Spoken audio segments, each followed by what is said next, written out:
Hey, everybody, thank you for joining us for today's episode of Certainty Talks. On this show, we talk about certainty, a topic that feels more important today than ever before, but all in all, always an important topic. We have my good friend and business partner in the Whale Club, Paul Sparks, here. He's not only a very successful real estate investor, but also a certified certainty advisor. Now, we do this show because a wise man once asked, if you look at the last 3 years of your business and took the 12 months that were negative and turned them into zeros, what would happen to your bottom line? And that wise man is Dan Nicholson. Now, we are here to help you achieve financial certainty by rigging the game in your favor. I'm also on a mission to create 100 millionaires. This podcast has enough information alone for you to become a millionaire in the next 5 to 7 years. If you'll take consistent action, you will become one. And if you get value today, please share this episode right now. That way we can all grow together. Now, as we start talking, we're going to have some open loops here. Be comfortable with open loops. Don't try to close those loops so quickly. You may miss out on some additional information. And let's go ahead and start off today, Paul, with some 6-word updates. You want to go first? Sure. So I don't know if you can tell, but I've got a different background today. My wife and I just got here to Hawaii last night, so got a new scene for the next couple weeks, which is Yeah. awesome. So my 6-word update has to do with why I'm here, and it's the energy debt must be repaid. Energy debt must be repaid. What does that mean? Well, as business owners and entrepreneurs, I mean, in general, right? A lot of us, we work hard. I mean, that's part of life, right? We work hard and we expend a lot of energy, and that debt has to get paid back at a certain point.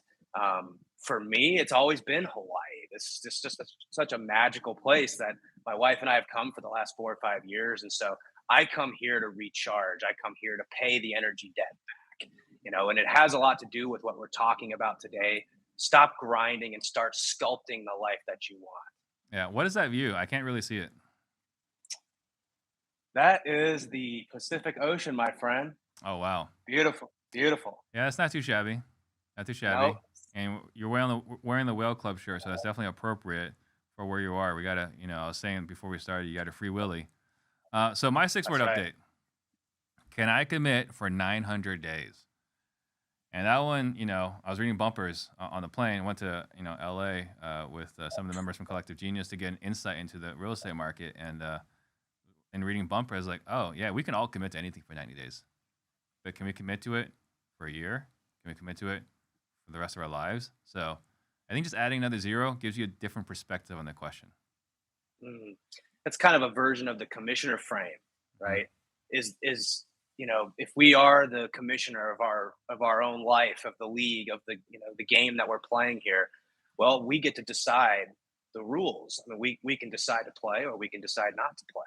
And so the real question is, well, if I decide to do this, is this something I can play for 90 days, for 900 days? And if not, then maybe we better rethink our approach to that. I really like that. That's good. Yeah. So today's episode, we're gonna be talking about stop grinding, start sculpting. What does that mean? Man, I have this image of um, a young entrepreneur or a young business person, or I was in sales for 8 years before I got into this business, and it's just this idea of grinding away. A lot of people celebrate that as if it's some sort of badge of honor, The rite of right? passage.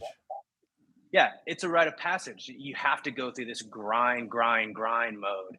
And grinding to me has this, well, first of all, grinding and sculpting, they are both ways to sort of remove excess. Um, and it's a version of chasing more and more and more and more. Um, what we're trying to do, I have this image of this block, of marble and this sculptor, right? And, Hmm. and and he makes these very deliberate chisels and chips, right? And he's actually removing material to whittle it down into this beautiful sculpture or masterpiece. Um, you don't see a big sculptor coming out with this giant grinding wheel and just It's like a grinding down jackhammer. at it. Yeah, and so to me, grinding is a result of having your head down and not picking it up to see the field. Um, and Dan has a way of talking about this in the CCA, and he says, maybe it was Randy Massengale, I forget exactly who said it, but he says, you want to engage, you want to reflect, and then you want to re-engage. And so this idea of grinding, it's this continuous process. Whereas, the alternative would be sculpting, where you're engaging, you're making a chip or a chisel, Hmm. you're taking a step back to now look at it, and then you're reflecting, and then you're re-engaging again. Yeah. And so I like that concept rather than grinding away at things. Well, there's an expression, right? Especially in sales, right? Like we're in the weeds. When we're in the weeds, we just keep going, right? And you don't know exactly where you are. And if you don't know where you are, you don't know if you're going the right direction. A lot of the education and guru industry has a pretty negative connotation. But the fact of the matter is, I've been coaching people for years, right? I've been mentoring for a long, long time. And the greatest benefit in a mentor or a coach is actually not the coach or mentor. There's good benefit there. I'm not discounting that. The greatest benefit of having a mentor or coach is someone that you have to stop every week, stop everything you're doing. And then we're going to look at what went well in the last week, what didn't go well in the last week, how are we responsible for that? And then on top of that, the thing that didn't go well last week, how can we make sure that doesn't happen again? And the thing that went really well last week, how can we get more of that? And so, again, I'm not discounting the value of the mentor or coach themselves, but actually one of the greatest benefits of having a mentor or coach is that you have to stop and you have to reflect, right? Otherwise, you just keep going and you might be going the wrong direction for a long time and completely miss your target. The example I've heard, right? Like if you're leaving was it LaGuardia, right, in New York, and you're going to LAX, if you're off by 1% in the destination, you miss your target by 1,500 miles. So you got to Yeah, stop and it's reflect. 1 degree is 60 miles or something like that. Hmm. Yeah, it's just crazy. Um, we say something on my team. My team, if they're listening to this, they'll be like, "Yeah, Paul says it all the time." We say, "Test and learn, not plan and implement." Hmm. This is sort of a version of naming the puppy. And Dan tells this story. You remember that story of naming the puppy? Hmm. You want to explain that? Well, yeah, I mean, basically, we as entrepreneurs have this tendency to fall so much in love with our ideas, and like we're telling everyone about it, right? Let me tell you about this great idea I'm gonna go implement. And we're so excited about it that we've basically named the puppy, right? And the idea is, you know, back in the you're a pet store owner, and you've got them when the kids named the puppy, right? If it's like that kid's Spike, I think you've got was it Mr. Pickles, right? Um, That's Dan's dog name. Yeah, Pickles. yeah, Pickles, right? So like once you name the dog, you can't bring it back to the pet store or the pound. You can't. You would feel so guilty about it. And so the same thing as a business owner, like I've got this plan. Paul, let me tell you how amazing this plan is. We're gonna do this, this, and this. I've already told you in my mind what the revenue is gonna be. Right? I already know how much money I'm gonna make from it. And I completely discount all the challenges, the efforts, the costs, missed opportunities, opportunity costs, and everything else. And I'm so committed to this idea that there's nothing you can do to talk me out of it because I've named the puppy. Right. Yeah, you get attached to the outcome. It's like you said, that's why that's what we do this in real estate. Think about it on the retail side. We bring someone into a house, we're showing a house, we want to sell this house. And you might say, well, here's where you guys could put your couch. Can you imagine having friends and family over and what a beautiful space, and you guys could have holiday meals here and yada yada yada. Kids are playing in the backyard. Can't you see this and imagine this? And they're trying to get you to associate this, Oh yeah. this future state. Once they start identifying where they're gonna put the furniture and the kids start picking the rooms, it's a done deal. You've named the puppy, Yeah. and it's going to be much harder to go back on that again because we've just now become attached to the outcome. Just like if you give a dog a name, well, this dog's name's Pickles. Well, it's going to be really hard to take Pickles back, right? So that's the point. Is we don't want to, at least on my team, we try to avoid making these big plans for the future when we don't have enough information. And so we test and learn. In my mind, how this relates to sculpting versus grinding is sort of like we've decided what we want so far out in the future before we really have all the data and we really understand what happens. It's kind of like um, what's that saying? Like 90% of plans fail in war or something like that. But you have to have a plan when you Mhm. go into battle. But you got to also know that the plan's likely going to fail. We need to be able to adapt and move as it comes. And that's what I think of when I think of grinding. It's just like head down.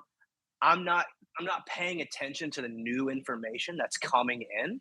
I'm just I committed to something, and by God, I'm someone who does what they say they're going to do without fail every single time.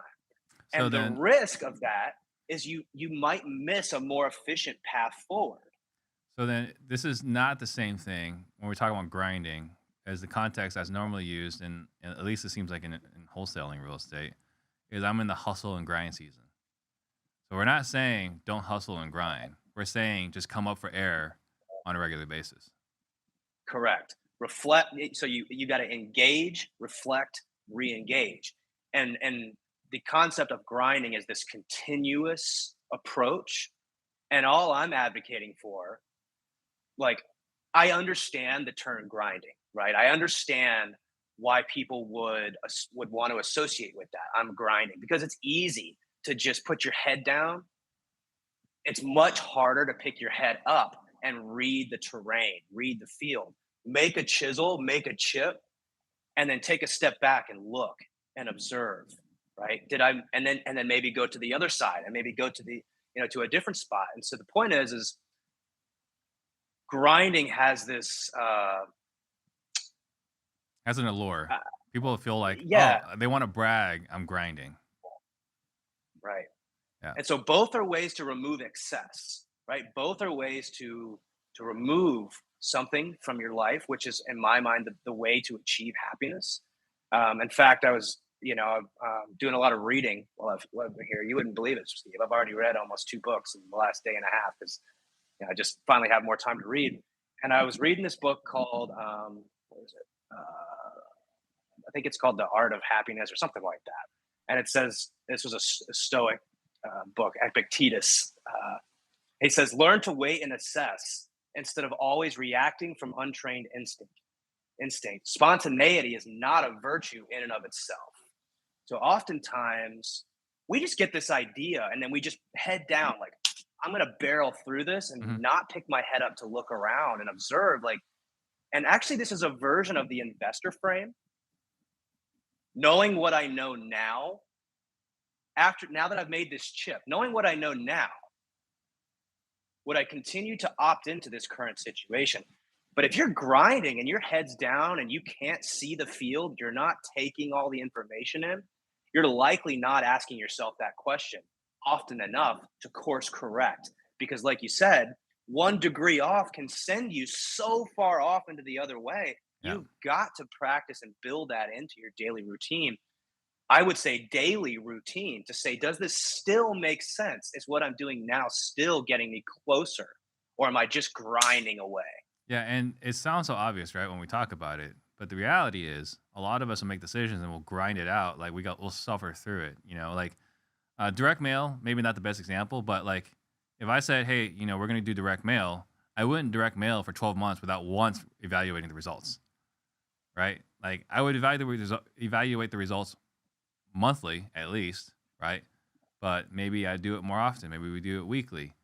But we have this idea like we're gonna suffer through this. And when you're talking Mhm. about stop grinding and start sculpting, because I didn't, haven't heard this concept at least presented in this way. I was kind of thinking one of the other things we do a lot, and I'm learning this year about myself, is I have a tendency to just suffer through things, right? Like, oh, I will make it work. I'll suffer through it. You actually made the comment when we jumped on, man, you got a busy day today. It's like, yeah, I'm going to suffer through this. And then I look at Jason Lewis, another person in the Whale Club, and he and I, right, have the same mentors. We're both, giant Darren Hardy fanboys. And one of the things that we struggle with is um, one of the things we want to be more of is productive, right? And one of the things to be more productive actually is to do fewer things. I do not do fewer things. Let's be clear here. But I had to schedule something with him on Calendly, and I clicked on it. And I was like, Jason literally has so many time slots available for the next few days. What is up with this? And I sent him a text message like, I am envious of this. He's like, yeah, I'm doing my best to, implement what we're learning. So, Well, it feels good to be busy, hmm and humans are hardwired that way. It feels good to be busy. Um, and man, this was something that I really learned from Nick and Dan, which is we just need the next thing to go right. We just need the next thing to go right. We don't have to define steps 3, 4, 5, 6, 7, 8, 9, 10. But we want to do that. And our default is to just go bury our head and start grinding away because, again, we feel productive. yeah. Well, I mean, so case in point here, right? You and I, we talk every Sunday. And one of the things we're talking about is like, what is the next thing that can happen that can really make a big difference?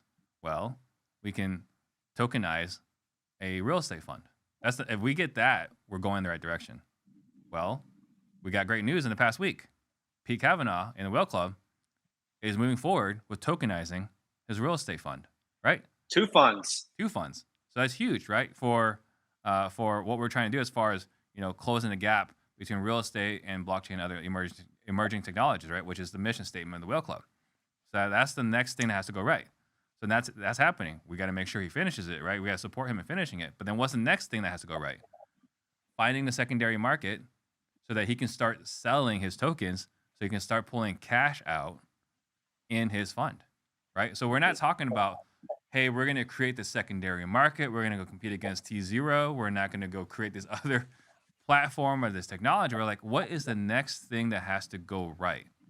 And trying to figure out what's the next thing that has to go right goes back to the principle of stop grinding and start sculpting. We just got to pick our heads up and figure out what's the next thing that has to go right. Mm-hmm. How do you think this ties in with Dr. Jeff's? Because language is a funny thing. Everybody has, some people will say grinding, I'm grinding away, grinding at this. And they don't see it as anything negative. And I'm not saying that it necessarily is negative. I'm just saying there's a better way to do it, which is sculpting, right? It's taking pause. And Dr. Jeff describes this term called soft offense. Mm-hmm. The way I understand soft offense is sort of like how we play Jenga. Imagine a big adult, Jenga situation. And well, if you're playing Jenga, you don't just go up and just like mash one of them. Mm-hmm. You go up and you kind of poke on this one, you poke on that one, and you see which one gives, right? And you're like, okay, that's the one that's going to give, and you pull that one out. Yeah. You don't just go in and barrel in and just poke, push one all the way through. That concept of lightly pressing on different opportunities to see which one gives, in my mind, is another kind of way to articulate the language of sculpting rather than grinding. Well, I mean, I think I've talked about it on this show, right? I do kung fu, right? So martial arts, something I'm passionate about. And one of the things we do in kung fu is we never go for the knockout blow until it's obvious it's the time for the knockout blow, right? So all we're gonna do is we're gonna keep jabbing, keep testing the defenses, and the moment there's an opening, right? And we're saying like it's a guaranteed hit. This is not like if I go for it, I might hit him. It's like once we have like 100% certainty this is a knockout blow, then we go for the knockout blow. And until then, we're just constantly testing the defenses, see what's available, see where the weakness is. We're gonna keep testing the defenses, right? It's kind of like if you're looking at like a sci-fi movie, right? They keep testing the probes. Let's see where the weakness is in the shield. But once we find the weakness in the shield, we're We're gonna blow it up. Or I guess the other one I would look at is, Le'Veon Bell before he went insane, right? The guy was the absolute best at waiting for the defense to set, and once the defense was set, then he killed it. But he kept Mhm. testing, figure out where the opening was, and once the opening was there, then he hit the hole hard. Mhm. Well, and it's like avoiding the all or nothing thinking is Yeah. sort of another way to say that. So let me ask you this, Steve, because you've been in this business so much longer than me, and you've coached and worked with so many different young business owners, and I found myself violating this grinding aspect. Mhm. But where have you observed real estate investors grinding when they should be sculpting? It's fascinating. Actually, just we had the show, earlier, and it was with the Boakley brothers, right? And I actually, we talked on a call about potentially working together as a mentor-mentee situation. And as I was talking to them, I was talking to them about their business. I was like, okay, so you guys are doing really well financially. You guys are doing really well in your flips. And you guys are running a business with almost no expenses in marketing. Um, why are you talking to me? Right? Like, why do you want me to mentor you? You already have a successful business. I don't understand why we're talking. Right? And the reality was they were just chasing more. Right? They had a business. They were doing, not 10 houses a month, but like 5 houses a month, which in flipping 5 houses a month, flipping 5 houses a month consistently is really hard, right? It's not like And I've 10 seen the wholesalers a month. deals that they do. They're big deals, right? These are Yeah. Las Vegas $1 million and up kind of deals. Yeah. So they're doing 5 deals a month with no overhead, right? Because they're just buying off the MLS. It's like, why are you talking to me? And they said that on that call, because we just talked about it. They're like, why are we talking to Steve? Because they never stopped to think about it. They just thought, I got to do the next thing. I got to add. I got to scale. I got to grow, right? Or, when I first became licensed, it was just obvious. Like after you become licensed for 3 years, the next logical thing is to become a broker and open a brokerage. Thank God. No, actually, no, I still made that mistake. But most people still make that mistake. It's like, here's the next thing. Here's the next logical thing. Here's the next logical thing. But we don't stop and take a deep breath and like look up, look around, survey the landscape. It's like, oh, am I doing the right thing? And going back to the investor frame, knowing what I know now, would I opt into this again? Probably not. Well, and I just love how all these things come full circle, and you can see them in so many different areas. It's just such a definition of it's such a well, it's such a good example, case in point, you could say, for just the human condition. We are hardwired. And we've got it. We've probably said this on every single show we've done so far, Yeah. but we are hardwired to chase more and more and more. It's back to the woolly mammoth stuff, Hmm. right? We didn't know when our next opportunity was going to come, so we were always maximizing for everything. And so this tendency of, well, how do I grow my business? We're not saying that's a bad thing. What we are saying is, what is the sculpture of your life that you're trying to actually get closer to? Hmm. And oftentimes it has less to do with doing more and more to do with removing excess, right? So um, that's a great example. Somebody that just, it's like, well, hey, do you really want to do more flips? Do you really want to grow a bigger business? Or like, what are you trying to get closer to? Are you trying to have more time to start other businesses? Maybe Yeah. you love doing flipping and you do want to grow from five to to 10, whatever, a month. The point is just like, do you have clarity around why you're trying to do that? What's the currency you're Hmm. getting more of? Is Yeah. that attention? Is that time? Is that money? Is that energy? All the things that we talk about in timer. So yeah, it's really easy to get caught in that trap of grinding away. I've done it for years. Yeah. It's Well, only even recently that I realized it. even over the weekend, right? I got a chance to hang out with Phil Green down in LA, and we were talking a few months ago. He's a big time operator in the San Diego area. We were talking a few months earlier. He's like, "Hey, I'm thinking about expanding to Phoenix. What are your thoughts on that?" I was like, "I'm not excited about competing against you. I'm gonna be honest with that." He's like, "No, we'll do it together. Like we'll partner up, do stuff together." It's like, okay, I'm excited about those prospects, right? But what's he doing? He's just constantly evaluating. Like, do I want to do this? with the way my business is today, am I satisfied? Do I want to do things differently? Do I want to mix things up?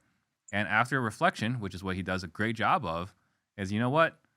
I'm not going to expand to another market. I'm just going to go deeper into San Diego. But he's actively thinking about it, right?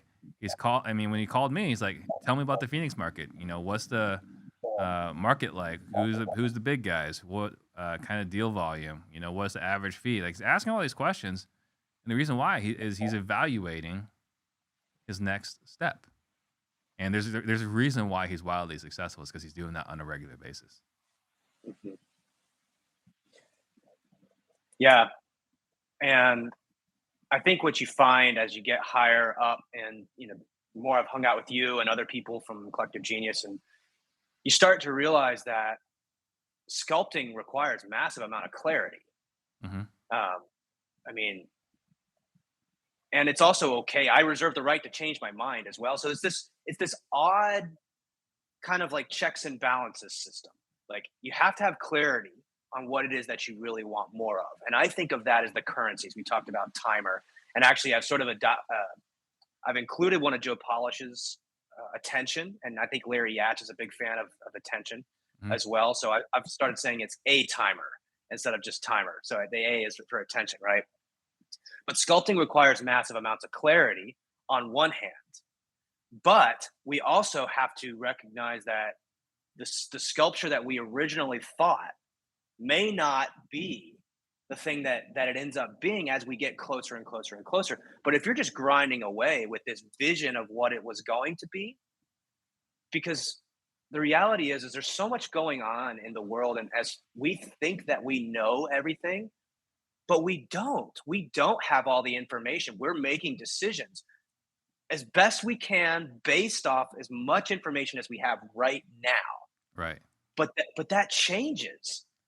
And there's also, right, when we're making decisions, there's what we know, right, which is great. There's what we know that we don't know. It's like, okay, well, here's some variables that we're not prepared for, but like, we'll conquer as we get there. And it's that what we don't know that we don't know, like the unknown unknowns. And we're making decisions while they're unknown unknowns. It would be malpractice, right? It would be grossly irresponsible for us to commit to something when we collect new data. So we're talking about stop grinding, start sculpting. So for someone that's listening, like how do they practice this principle? This is where I think if if you don't have, and we obviously it's a little self-serving to talk about the operating system because Mhm. we have that, and that's what we talk about in the Whale Club. Yeah. However, before I learned any of this, I was just grinding away at things. I would decide, hey, I'm going to do this. I would put my head down, and I would just go and go and go and go and go. And most of us that are high achievers, let's just say, oftentimes we are successful at that, but it doesn't necessarily get us closer to the things that we want. But Mhm. it's like, but we have this ego about us that, well, I said I was going to do it, and I'm someone who says that does what they say they're going to do, so I'm going to do it. But absence an operating system, if you don't have things to kind of like check your understanding, it's pretty aimless. That's how I felt for a while. And so one of the frames that, in fact, it's the topic or the title of my podcast is called the investor frame. And this is something we learned from Dan Nicholson, our mentor. And I'm really glad that I learned this when I learned it, because I was building business that didn't exactly serve me.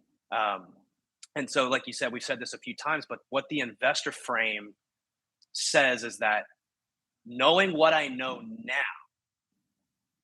would I still choose to opt into this current situation? So it's a way to avoid the naming the puppy sort of thing. Yeah, you might have decided yesterday that this was a really good idea, but today it's no longer a good idea. But it's like the Jenga game, Mhm. But it's like, but that's the one I want to get. So you just come and you barrel in, and it's like, but that's not how you play Jenga. Right. You've got to press on things, and yeah, that one might have been loose before, but it's not now. Well, let's talk about case in points, right? Like you were a flipper, and I use that in the past tense. Yes, yes, we're So, right, I still say successful real estate investor. There's no doubt about that, right? And you still do massive deals, but you're no longer a flipper, but you were a flipper. So how did this concept play there? Well, you know, I think I did a little bit of this at the beginning. It was more intuitive than it was an operating a system or a good way to make decisions. But in my first year, and I think I actually said this when I came on your podcast, is like I pressed a lot of buttons. Um, I needed to see what happened when I pressed this button. I needed to see what happened when I pressed that button. Um, and I pressed the flipping button. I pressed the wholesaling button. I pressed the retail button and the novation button and the larger development button. And I did this because I wanted to see what happened. I wanted to get some information back. Do I like this? Do I not like this? Well, I started doing some flips. I didn't really like it, but I was like, well, but I'm already doing it. So I started doing another flip. And I think I did 4 or 5 flips in my first year. I should have stopped at number two because I had enough information at that point to be able to say, like, you're not very good at this. Like, you don't have the relationships down yet. You don't have the processes down yet. You're just doing it to keep up with everybody else because everybody else has figured out how to flip. You are like, well, by God, I'm going to figure out how to flip. Like, this is not going to beat me. But if I had been honest with myself and if I had used the investor frame, knowing what I know now, would you choose to flip again? Would you choose to buy these flips again? Hell no, I would have not done that. Yeah. And so it's easy to violate these things and to see it in hindsight. It's much, much harder to recognize it right when you're in the middle of Yeah. I mean, same like you, right? Like intuitively, I knew because I flipped. I hated it every single time, right? And there's a couple things that go against me. One, right? I have an engineer brain, so engineer brains and creativity do not go hand in hand, right? You don't have an eyeball necessarily for flipping if you're an engineer, right? I think white painted walls are beautiful, right? That's who I am. B, I have to manage more people it. Mhm. in order to be a successful flipper, and so have to have a better eye, have to be able to manage more people, and C, it takes longer. Like none of these things are exciting to me. So I just made a Mhm. decision after a couple flips, like this sucks. This is not me. But I made a decision. I didn't continue going down. I was like, well, flippers make a lot of money. I'm gonna keep flipping. I just looked at it, and some people say like I took the easy way out. Well, I'm sleeping pretty good, right? Right. Well, and you chipped that part away, Yeah, right? We're able to, instead of just keep grinding away and let's just do more and more flips till we can figure it out. Now, there's a case to be made for working through things to get what you want, right? But when you say, well, man, this requires me to manage a bunch of people, and geez, the cash conversion cycle on this is huge. And geez, like I'm stressed dealing with these deals. Like there's right. just a lot of stress that you want to carry here. And so again, resources are limited. This is another version of Dan. I can hear Dan Mhm. probably chiming in the background saying like resources are scarce. We need to recapture and reallocate those things, right? Because you can now recapture all the energy you were spending on that flip and reallocate it to something that actually gets you closer to what you want, which might be, we talked about, I don't think it's a we were sort of joking before we hit record today, right? About how we like to press buttons. We Mhm. just like to press buttons. Yeah, I don't know what it is. I like to try things and do things. I'm not apologizing for that anymore. What I'm doing is I'm building my life and my businesses so that I can press buttons. I like to play business for a sport. I'm yeah, just I'm just curious. I'm like, I want to see what happens when I press this thing. You know, it's really really hard to have your life set up that way and to play business as a sport like that if all your businesses are taking up all your time and you're grinding away, right? Business is something for me that I realized like I'm not going to retire like because I play business for a sport. That's what I do for fun. hmm So how can I design my life so that I can play business as a sport? If something takes up all my time, my energy, my attention, my money in a lot of cases. I've lost money on plenty of business ventures, right?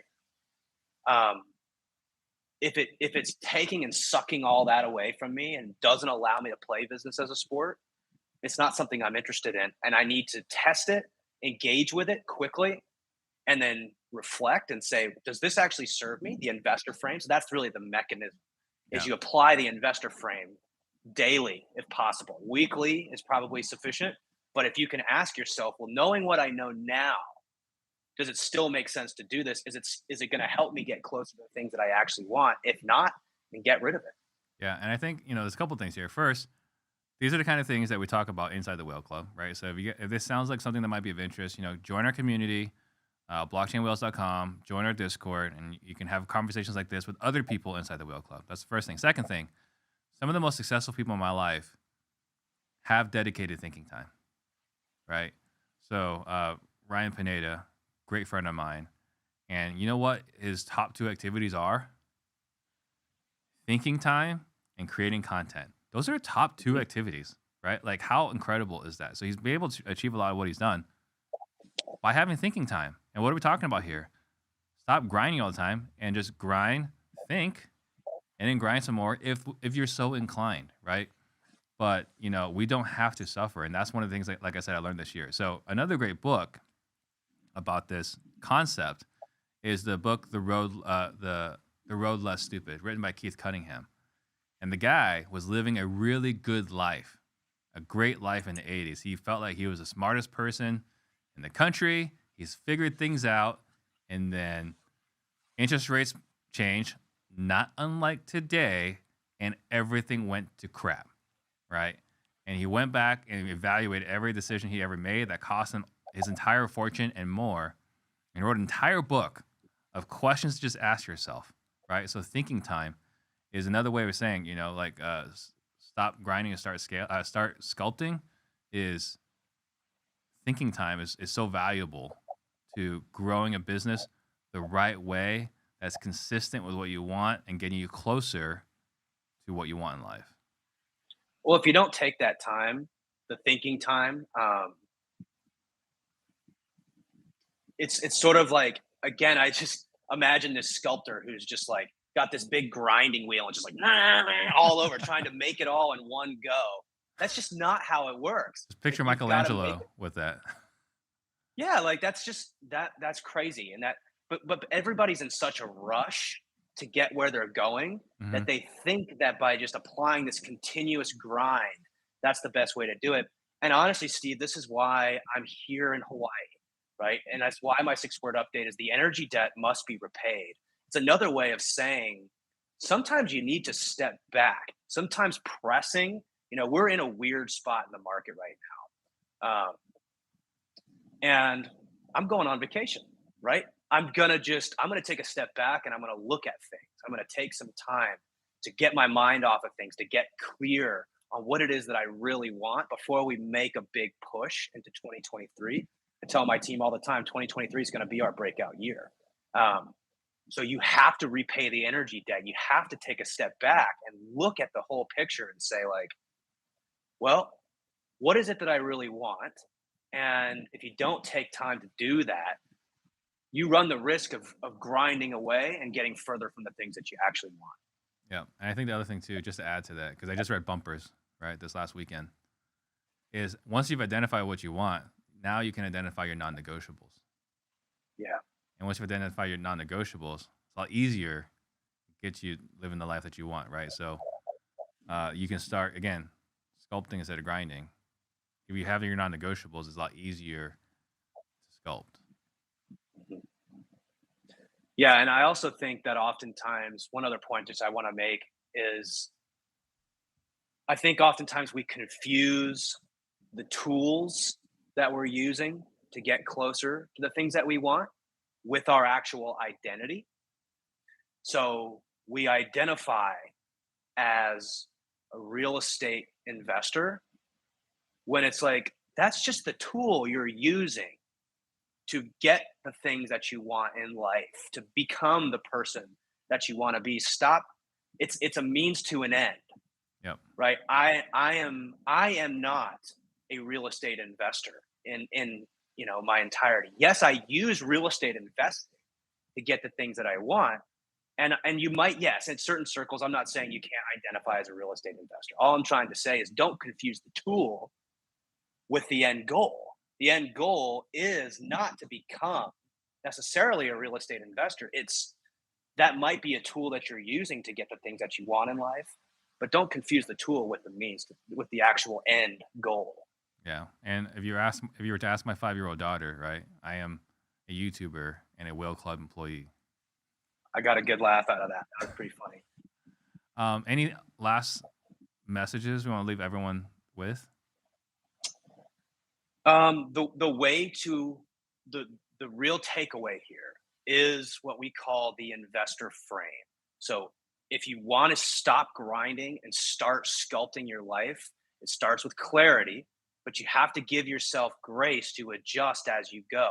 So find a way. If you're not going to use our certainty operating system, which I highly suggest you do because we learned how to do this from some of the, some of our mentors, let's just say, and we put this into practice. I didn't have this. I didn't have the language to put to it. Once you have the language, things are like, oh, right. The investor frame. Knowing what I know now, would I choose to do the things that I'm doing? Would I choose to opt in? Because we always have a choice. Every time we continue staying in something, we are opting in. And we have the choice to opt out at any point in time. But if you're grinding away, it's probably the result of you not picking your head up enough to look and say, is this actually serving me and helping me get closer to the things that I want? So ask yourself that as often as possible. Knowing what I know now, would I choose to opt into my current situation? Yeah, and we had Larry Yatch on the show, and he's someone also that I had as a mentor, right? The Navy SEAL. He talks about if you don't have time to plan, what that means is you need to spend more time planning. So for this year, we're talking about, if you don't have enough time to think, to sit down and start sculpting, maybe you need to slow down, stop grinding so much, and sculpt a little bit more so that you do have more time to sculpt effectively. Yep. Yeah. So cool. We'll wrap up here. Hope you're not suffering too much in Hawaii. It looks like you're having a really rough day over there. So I'll just suffer over here in Phoenix. Keep grinding over here. Take time to sculpt, Steve. I'll see you next week. All right, man. See ya.